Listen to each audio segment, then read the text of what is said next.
Tyus, Mayor, Detroit. Please share your Detroit background and relationship to Detroit. Your history of being a Detroiter. Well, I've been coming to Detroit all my life.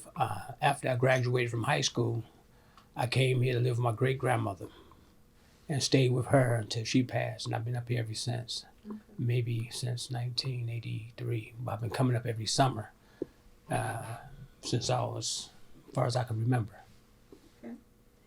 Tell the story of what led you to run for office. There's a lot of mistreatments happening here, Top. The people of Detroit. With the drainage fees, with the overtaxation, with the schools, crime, murder, kidnapping, you name it. One thing I didn't like is the billboard obituaries. Somebody get killed in Detroit, they give you a Crime Stopper, your family go on TV and cry, but the murder is never solved. I lost 2 brothers in Detroit, one in '87, one in 2014, and it needs to stop. We need to have an elite homicide unit that's going to come in, trained especially to solve these cases right away from 4 to 8 hours, not 48 hours or 48 years. I mean, we got to get it done. And also, I noticed that we had a Tuskegee statue, a new statue in front of the city airport, and they closed the Benjamin Davis Aeronautics School some time ago. And I want to really try to focus on our children. Our children is our future. Without our children, Detroit ain't going to be a Detroit. And we are so worried about the material things, fixing up this, fixing that, and minds is being wasted, lives is being wasted, souls is being lost. What is your understanding of the duties of the office you are running for? Well, it's got to have justice. Justice means guaranteeing no one's being mistreated and guaranteeing whoever needs the most constructive help receive it. And that's what mayor duties is, making sure that the citizens of the city that needs the most help gets that help. Are you familiar with and what is your position on the Detroiters' Bill of Rights? I'm not familiar with the Bill of Rights. But like any other rights, we don't have it. We're being mowed down every day. Our kids are being miseducated, mistreated. And when they attack us and harm us and harm each other, because we haven't given them the stuff that they have learned is not working for them. So they're upset. What is your position on water shutoffs and water affordability in the city of Detroit? It's not about the water affordability. It's just the drainage tax that was added to that water. So some people's water bill, for instance, might be $17 for the water.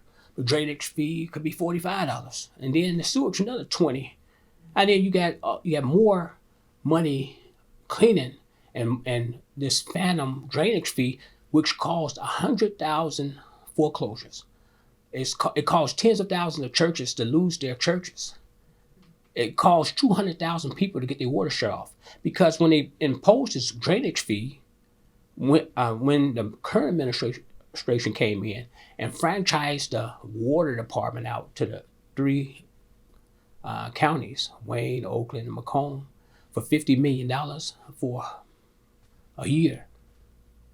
That's $1.6 million a month per county.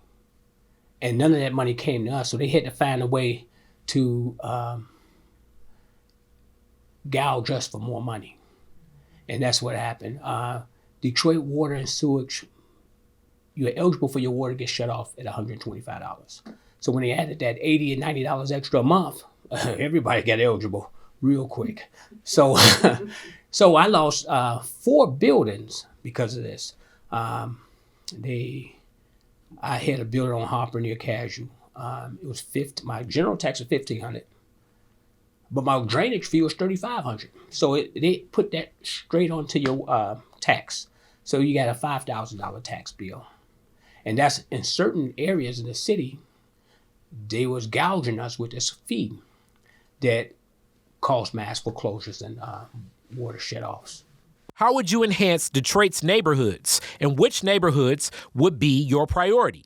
Any specific one? Well, all the neighborhoods is a priority. All the neighborhoods in this city has been neglected. The people have been neglected.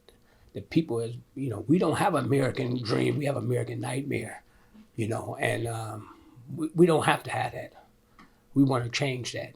Got to change it. What is your plan and position on abandoned properties like schools throughout the city of Detroit owned by the Land Bank Authority? Well, I want to create an ingenuity district out of maybe 5 of those schools all over the city.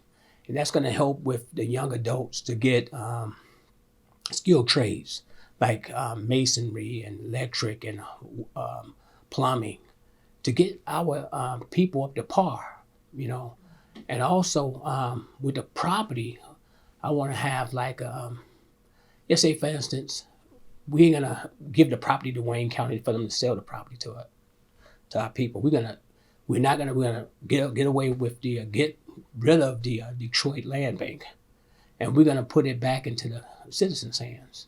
And we gotta really get the houses to people who lost houses for overtaxation and the water drainage fees and stuff. Years ago, Detroit per capita had more so-called African Americans owning their own houses than anywhere in the nation. Now it's down to 30%. I mean, it was a terrorist attack in a sense by policy on Detroit residents. And what I want to have is, let's say for instance, we have these houses, we can give lotteries for it, or we can sell these houses at a discount. And what I do propose is, let's say for an individual, help 10 families fix up their homes, get them occupied, get them up to code. Then we'll give them a home, or the person who helped these 10 families a home for $1. So we'll get us to help each other and depend on each other. So we got to get back to that. What's your position on the repayment of residents who have been overassessed and overpaid property taxes? The current administration said that they don't got it. What you gonna do? And that's, if I owe them money, they'll want their money. And we need to have that addressed. From the federal government is giving Detroit over $800 million. Okay, we could use some of that money to reconcile that. They gave them a check recently for $400 million. In the beginning of next year, it's going to be another $400 million. So we can utilize that money to bring justice. That means people have been harmed, and we want to make sure they was made whole. They're made whole, and we got to get that. We got to address that. Like I said, justice means guaranteeing no one's being mistreated, and guaranteeing whoever needs the most constructive help receive it, and that's what we got to do. What's your definition of police reform? Do you feel it's needed in Detroit? If so, in what ways? What is your position on facial recognition technology? Well, we have that here from the green light programs and all other programs. They just eased it in on us. And right now, most of the stoplights have facial recognition cameras on there, license plate readers and everything like that. So we're being, I think it's something like Chicago. Chicago got more cameras than anywhere, but a lot of citizens is dying and getting murdered, and nobody don't have an answer for it. And I think Detroit is headed that way. Because you get more cameras, you know where the blind spots at, you know where to harm people. And I think we got to really assess that. What do you see as the future of Detroit? Well, the future of Detroit is not going to have a future without we taking control of the future of our children. We got to take control of them and make sure. I propose a program to make sure that children is 14 and up have a summer job so they can get accustomed of making money, get accustomed of working for themselves, get accustomed of feeling what they have accomplished. And this is what I want to do. I want to make sure you can see a whole bunch of blue shirts and yellow shirts out there in the summer. They doing something, Why should Detroiters vote for you? Why? Because I'm the best person. And I'm the main thing. No one mentioned our children or mentioned we're being destroyed out here. Even with the AIDS virus, it's 53% in Detroit. We only make up a 0.5% of the population of Michigan. The corona deaths is 65%. Something is happening, and we got to address that and confront it head on. Can you get a man for the job? Absolutely.